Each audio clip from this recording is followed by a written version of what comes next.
Boa noite, galera. Aqui é Ney e a gente vai falar dos 4 grandes times do Rio: Botafogo, Vasco, Flamengo e Fluminense. Começar falando do Fogão. O Botafogo hoje empatou com o Santos na Vila Belmiro em 2-2, num jogo que ele estava perdendo, e ele conseguiu diminuir para 2-1 e conseguiu o empate depois. E ainda perdeu umas 2 chances reais de gol para virar a partida. Então o Botafogo foi muito guerreiro, sentiu muito a ausência do Eduardo. Eu acho que o Bruno Lage escalou mal quando ele botou 3 cabeças de área. Ele botou o Marlon Freitas, Tietê e o Danilo Barbosa, 3 volantes, né, num jogo, e deixou o Botafogo sem criação no meio. Então aí eu acho que foi o erro dele. Ele podia ter botado o Gustavo Sauer ou até o Luiz Fernando no jogo. Ele foi entrar com o Luiz Fernando no segundo tempo. Então, e o Botafogo melhorou a partir daí. Eu acho que o Botafogo não pode abdicar de um homem de criação, né? Se o Eduardo não jogou, alguém tinha que fazer essa função. E os 3 cabeças de área não tem esse cacoete, né? Então eu acho que o erro do Bruno Lage foi aí, tá?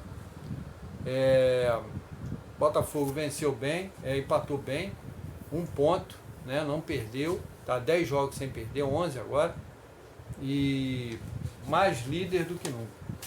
Agora vamos falar do Vasco, gente. O Vasco jogou contra o Atlético Paranaense em São Januário e perdeu de 2-2. A sina do Vasco continua.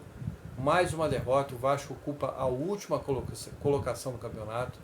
Eu vi no jogo que esse Medel, que foi contratado, que levou séculos para fechar, não é jogador para o Vasco, entendeu? Não é jogador para o Vasco. Parece um anãozinho no meio de gigantes. Eu acho que não tem força física, não tem técnica. Eu acho que não foi um bom negócio a contratação desse tipo de jogador para o Vasco. E até porque o cara já tem 35 anos. Então eu acho que o Vasco tem que pensar bem nessas contratações. Outra coisa errada foi se desfazer de 2 centroavantes num momento como esse, onde o Vasco precisa de vencer. Se desfez do Juan, né, para o Santos, e se desfez do Pedro Raul. E hoje jogou com o Figueiredo como centroavante. Eu acho que não é por aí. O Figueiredo perdeu uns 2 ou 3 gols. Então o Vasco tá indo de mal a pior com esse tipo de atitude, né? Tá encaminhando agora, está contratando alguns jogadores, por exemplo, Sebastião Ferreira, atacante paraguaio, está vindo do Houston Dynamo dos Estados Unidos. O Praxedes, o Jefferson, lateral esquerdo, e o Paulinho Paula já estão praticamente contratados.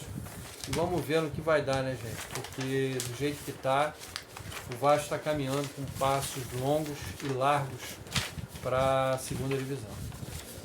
Vamos falar do Fluminense, gente? O Fluminense joga amanhã contra o Curitiba, lá em Curitiba, num jogo difícil. Curitiba vem de algumas vitórias, está começando a melhorar no campeonato, e o Fluminense enfrenta uma equipe que está buscando respirar na tabela. Então vai ser um jogo difícil. O Fluminense vai ter que usar o desespero do Curitiba se quiser ganhar, tá? Escalações de Curitiba e Fluminense: Curitiba com Gabriel, Natanael, Kusevich, Jean Pedroso, Jamerson, Bruno Gomes, Robson, Bianchi, Moreno, Caio César e Rodrigo Pinho. Fluminense escalado com Fábio, Samuel Xavier, Nino, Felipe Melo e Diogo Barbosa. O André não viajou. André, Lima e Ganso, Arias, Lelê e Cano, técnico Diniz. O jogo vai ser segunda-feira às 19 horas no Maracanã, no Couto Pereira. E o árbitro da partida é Flávio Rodrigues Souza. Uma vitória do Fluminense vai fazer com que o time ganhe algumas posições, tá? Vamos falar do Flamengo, gente? O Flamengo tropeçou ontem em frente ao lanterna do Campeonato Brasileiro, o América Mineiro, em 1-1. Ele tomou o gol aos 36 do segundo tempo e só empatou aos 95 já no tempo extra, né? Os gols do jogo foram de Felipe Azevedo aos 84, Vitor Hugo aos 95. O jogo que o Flamengo teve dificuldades, não fez uma boa partida, muitos erros de passe, decisões erradas no último passe e finalizações mal executadas. O Flamengo perdeu muitos gols, principalmente no primeiro tempo. O América deu muito trabalho, principalmente nos contra-ataques, e por um por um detalhe não venceu o jogo. O América também perdeu muitos gols, tá? Então, o placar do jogo 1-1, que foi mal para as duas equipes, tanto para o América, que está ali embaixo, quanto para o Flamengo, que estava na segunda e já caiu para a terceira posição. Peço a todos que se inscrevam no canal, que deixem um like, e amanhã a gente vai trazer mais vídeos falando dos 4 times do Rio. Um abraço a todos, uma boa noite, até amanhã, galera.